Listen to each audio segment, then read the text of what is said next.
Oya idasosa mwaha ikaze ku makuru abavugwa hirya no hino ku isi abagezweho by'umwihariko mu isi dutuye y'imyidagaduro. Ni Wisdom TV Rwanda nakubwiye ngo niba warakoze subscribe ugiye kujya rwose umenya amakuru y'ingenzi kandi agezweho. Imihanda ikomeje kugenda inyerera nyuma yaho witwa Yago washyiriye hanze amajwi ya Jihad umutinganyi wari wambaye rwose ubusa arimo yikinisha abantu ifirimbi za kubatungura, ariko Jihad nyuma aza gukora ikiganiro yivugisha ukuntu ngo rwose ngo yicuruza online. Nabyo baravuga batari wamugani ngira ngo ibitinganye ubwenge bwabyo waba utagikora neza, ngira ngo bishobora kuba wamugani ngira ngo kwikinisha byangiza n'ubwonko. Yago rero ku munsi w'ejo nibwo yakoze ikiganiro cyahahamuye benshi cyane, cyabakanze ku rwego rwo hejuru. Ni ikiganiro cyari kirimo kuri kwinshi cyane, cyari kirimo ibintu navuga ko biteye ubwoba. Ku munsi w'ejo nibwo nabaye video avuga ukuntu ngo se wa Jihad yakoze jenoside. Nibyanangiraho ku kiganiro cy'amasaha abiri arenga hafi atatu, abiri n'igice gutyo. Ni ikiganiro cyagombaga kuba gikuyemo ibintu byinshi cyane. Rero noneho abantu baje gutungurwa nyuma yo kumva ko na Emrene cyangwa se Murindahabi witwa yabwambye hagati so nakwanga kwita nabi koko nawe Murindahabi iso yakoze jenoside arafungwa rwose akatirwa. Benshi baratungurwa, ariko ngewe nkurikije igihe Yago yacecekeye ubona ko n'umwe mu bantu bari bafite proof bagiye bakegeranya gihamya zose. Ubona ko ari umuntu wateguye utuntu twe mu ibanga rikomeye cyane, kandi ubona ko ari umuntu udafite pressure. Ubona ko ari umuntu wanyine watwaye ibintu bye neza cyane. Ni umuntu ubona imyaka yose bamuvuze nabi, ariko ukabona ko nyine we yabihoreye aravuga ati enough is enough. Ajyanye ko yakomeza kugenda avuga ati umuntu uzamenyera izina Yago azahura n'ibibazo bikomeye cyane. Ati umuntu uzamenyera izina Yago ngo akagomba kumubaho. Rero nekereza ko ngira ngo umwe abantu barimo gutungurwa n'abatari bigeze bamenya ko Yago yabahaye warning. Ndi ikiganiro cyarimo ubutumwa bwinshi cyane buremereye. Butiyariye bayizora umutinganyi ufite ababyeyi bombi ariko barabananiye wiriguri gatamu pipi by'abandi bakobwa. Agira kwitwa Lucky amwita ukuntu ngo ari umugome, aravuga ati wowe Lucky byawe ndabizi wowe uri umugome. Nigiye mwaka ama interview menshi cyane uza abantu kunyina televiziyo Rwanda, radio Rwanda anga kuntumira tera diaspora wari amafaranga wowe urya ruswa wowe uri umugome Lucky. Mba rero ni ikiganiro cyari gikuyemo kuri kwinshi cyane. Umwe akavuga bati wenda Yago hari ibyo atakavuze, abandi bakavuga bati reka big energy ikomeze ibatemo, reka ikomeze ibatemo. Wamugani nawe igihe yacecekeye ni kinini. Wamugani w'umunyarwanda avuze ngo gusure n'umusure yakwita ikiburanyo. Bamwe rero bakavuga bati nyamuneka buriya igihe cyari kigeze kugira ngo wamugani big energy nabo basubize, nabo bumve ko wamugani agaho kari kubona ngo karahandurika. Witwa Jihad ubwo yashyiraga ama video hanze ya Yago ngo nk'urumogi, nubwo mu by'ukuri atari Yago ariko yagiye kumusabya. Yago akomeje kugenda avuga ati wowe DJ Brian muzansabe imbabazi mwaramemukiye wowe na Jihad. Mwagiye mubwira abantu kenshi ko ngo nishura muvandimwe wanjye umwana nakundaga, kandi koko nibyo mu minsi ishize mwarabyumvisha ubwo Jihad yavugaga ngo Yago wishe uriya mwana wowe nta maraso kugendamo. Yari imvugo mbi.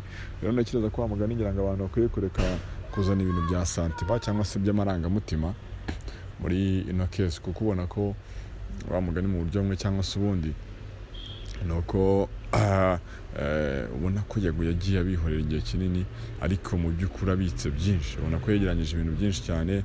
Aho twafata ku mavuta yongeye kumwibutsa ko ngo umugore yashatse ari umurera, amwibutsa n'undi mukobwa yateye inda batabana. Umva rero ko Yago abafitiyeho amakuru menshi cyane. Yongeye kuba agasupara avuga ati we Butu ati muzongera kumenyera wowe Sabe wagiye unyica urubozo, wowe Titi Brown wandashima we.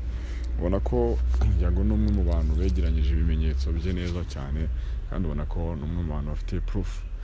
Umuntu wese avuze ubona ko amufiteho amakuru arambuye, amufiteho details nyinshi, ku buryo ntekereza ko ngira ngo ino dabara cyangwa se ino ntambara Yago byanga bikunda arimo aragenda yerekana ko arimo kuyitsinda. Benshi rero nyuma yaho Jihad bamubwiriye ko isi yakoze jenoside, abantu bamwe bagenda bibaza bati ese wa mugani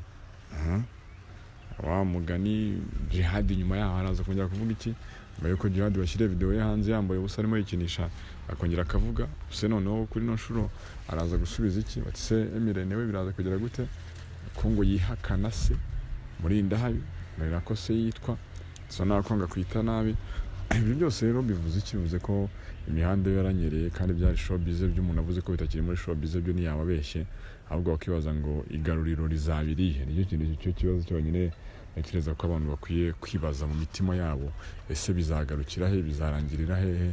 Ariko ibyuko bitakiri muri showbiz by'umuntu abivuze gutyo ntiyababeshye, ngize ko bitakiri showbiz byabaye ibindi. Rero navuga ngo sinzi ngo haraza gukurikira iki. Yago yasabye ko barimo Sabe, abari Mirene, abarimo Djihad na Brian ngo bakwiye kumusaba imbabazi, ariko nabo babakurikirana neza kumva ni bamwe mu bafungamutwe, bakibaza se baraza gusaba imbabazi. Yibukije witwa DJ Brian ko rwose ngo yagiye amuha amafaranga menshi, yazaga kumutakira, kandi koko nibyo yagiye amufasha kenshi cyane ashonje, ubuzima butarakunda tuwe yabuze amafaranga wowe wagiye wiba abantu n'ibiki yongera kumuzika. Nawe hari igitaramo yigeze gukora Uganda mu kabari kaho turi mu cyunamo. Ibyo byose ni ibintu bisa naho ari ibintu binini cyane, ubona ko Yago kuri no show yaje abaga, noneho abwira umuntu ibyo byose, cyangwa se cyo bita kurandura umuntu umuhereye mu mizi. Nibyo witwa Yago yaje kuza akora. Abantu rero baracyafite amatsiko nyine yo kumenya ngo ese bizagenda gute, ese bizarangira gute, ese ikibazo cyago n'abo bantu kizarangira gute, kubona ko cyamaze gufata indi ntera, kubona ko ngira ngo igaruriro ryabyo byo ridahari. Abantu rero batekereje kuza kumva Djihad mutaripfana nyuma yuko yavuze kuri la video yikinisha. None bazi ko atari buze kuvuga, ariko ukabona aje abishyigikira ugati yego ni njyewe rwose iki n'iki, ukabona ko ni ibintu birebire cyane. Fata ku mavuta kandi nawe yongeye kwibutswa ko nyine ngo atunzwe n'umugore, yanezwa ko hari undi yateye inda, avuga n'amazina ye. Ubona ko Yago ibintu byose yarabiteguye, kandi ubona ko bano bantu bose abafiteho amakuru arambuye. Yaje kuvuga amagambo avuga ati ko se mwebwe mbarusha byose, mbarusha no kwisiramuza, ukumva wenda arimo arasa naho acyurira Djihad ngo ifilime. Kandi yongeye kubwira Fata ku mavuta ko nawe ngo adasiramuye.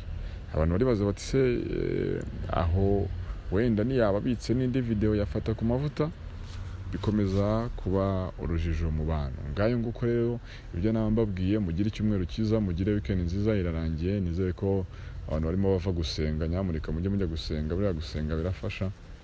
Ibyo byose rero ntekereza ko ni bimwe mu byo mugomba kumenya no gukurikirana. Nawe ngo niba warakora subscribe ujye kujya uba hafi y'amakuru yizewe kandi agezweho, uzajya ubonera ku gihe. Nta wundi mumaro rero wanjye kuba ndi hano bagira ngo nze nkuhe update, ugende umenye ibivugwa hirya no hino ku isi. Chibi n'abantu barimo gukora subscribe, nyamurika ni iby'agaciro cyane, mukomeze mukore subscribe rwose. Amakuru yo ni menshi umunsi ku wundi, ndajya mbaha amakuru yizewe kandi abagezweho kugira ngo namwe mubashe kugenda mumenya ibivugwa hirya no hino. Cyane cyane ko nka kiriya kiganiro cyitwa Yago ni ikiganiro kirekire, ikiganiro cy'amasaha 2 n'igice, igihe udashobora wenda kukireba ngo umenye bikirimo byose, ariko ngiye mbasha kunyuriramo nkagera nkuha key point. Nakoze rero kudukurikirana Wisdom TV Rwanda, mukomeze mukore subscribe, dusubire mu Rwanda 5.